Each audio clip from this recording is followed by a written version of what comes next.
Alors, aujourd'hui, on se penche sur un sujet assez technique, mais absolument crucial, la nouvelle consultation de l'autorité bancaire européenne, l'ABE. Et cette consultation, elle pourrait bien tout changer dans la manière dont on rapporte les pertes liées au risque opérationnel. On va décortiquer ensemble les points clés de cette proposition pour voir ce que ça implique concrètement. Et pour être bien clair sur d'où vient l'info, tout ce qu'on va voir est tiré directement du document de consultation de l'ABE. La référence, c'est EBA/CP/2024/07. C'est notre document de travail, la source qui pose les bases de tous les changements qu'on va examiner. Voilà le programme. On va commencer par voir d'où tout ça part, c'est-à-dire la nouvelle taxonomie. Ensuite, on verra le problème que ça pose pour le reporting actuel, puis la solution proposée par l'ABI, un passage aux données granulaires. Après ça, on regardera le plan de déploiement et on terminera avec les grandes questions que l'ABI pose au secteur. Allez, on attaque. Tout part de là, une toute nouvelle taxonomie pour le risque opérationnel. C'est vraiment le catalyseur, le point de départ qui a déclenché tout ce processus de changement. La source de tout ça, c'est purement réglementaire. Ça vient du fameux paquet CRR3, le Capital Requirements Regulation 3. Qu'est-ce qu'il fait? Eh bien, il impose une classification des risques opérationnels beaucoup plus fine.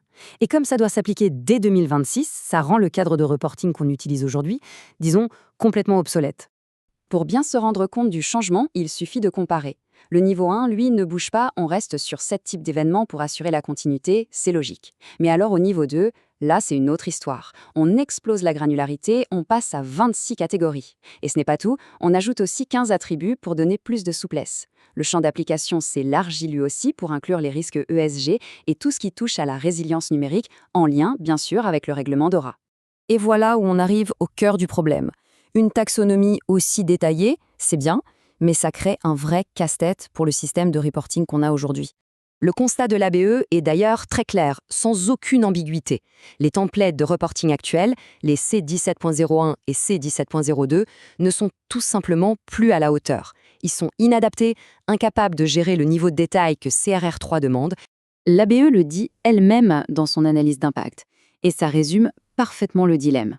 Si on s'entêtait à garder l'ancienne méthode, on se retrouverait avec des templates de reporting monstrueux et une charge de travail qui exploserait pour les institutions.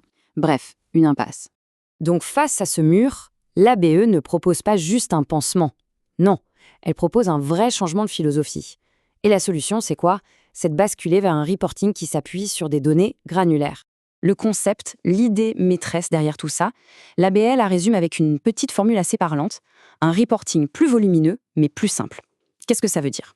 En gros, l'idée, c'est de dire, OK, on va vous envoyer plus de données, c'est un fait, mais le processus pour le faire sera infiniment plus simple, plus direct. Et là, la différence avec avant, elle est fondamentale. On abandonne un système où il fallait créer des agrégats de données juste pour le reporting, ce qui, soyons honnêtes, était souvent un travail redondant. On passe à un système où on transmet les données perte par perte, directement, en piochant dans les bases de données internes. Et c'est là qu'est le vrai gain stratégique. On va utiliser des données qui existent déjà, qui servent déjà à la gestion interne. C'est le principe du multi-usage, et ça permet de supprimer des étapes qui ne servaient à rien. Alors concrètement, comment ça va se passer? C'est assez simple en 3 temps. D'abord, on met à la poubelle les anciens templates, fini les C17.01 et C17.02. Ensuite, on introduit un nouveau template unique qui reprend le nom C17.01, mais qui est beaucoup plus simple, pensé comme un tableau ouvert. Et dernière chose, la fréquence de reporting change, on passe à un rythme semestriel. Bon, maintenant, la question du timing. C'est bien beau tout ça, mais ça se met en place quand et comment? Jetons un œil au calendrier transition sur la période 2026-2027. Alors, il y a un point important à ne pas oublier. CRCRE3 impose de disposer d'un historique des pertes sur 10 ans. Pour démarrer cette série de données, l'ABE a prévu une collecte one-shot, une collecte unique de données historiques agrégées.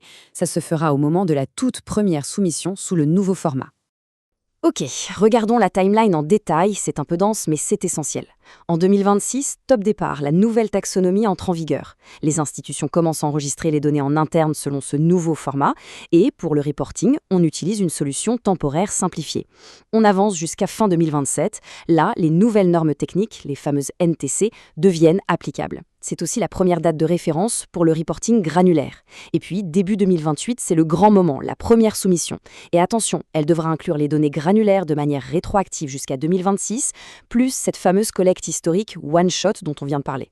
On arrive vers la fin. Et c'est là que ça devient intéressant, parce que tout n'est pas encore gravé dans le marbre. L'ABI pose des questions, elle veut le retour du terrain. Voyons un peu sur quoi porte cette consultation.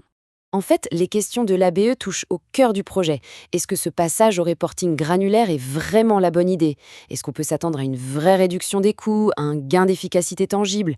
Et les nouveaux templates, est-ce qu'ils sont clairs, bien pensés? Autre point crucial, l'approche pour la collecte des données historiques, est-ce que c'est faisable?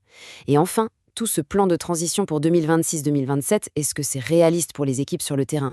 Tout ça nous laisse avec une question de fond. Une question qui va au-delà de la simple case à cocher de la conformité réglementaire. Finalement, quel sera l'impact de tous ces changements sur le cadre global de gestion du risque opérationnel?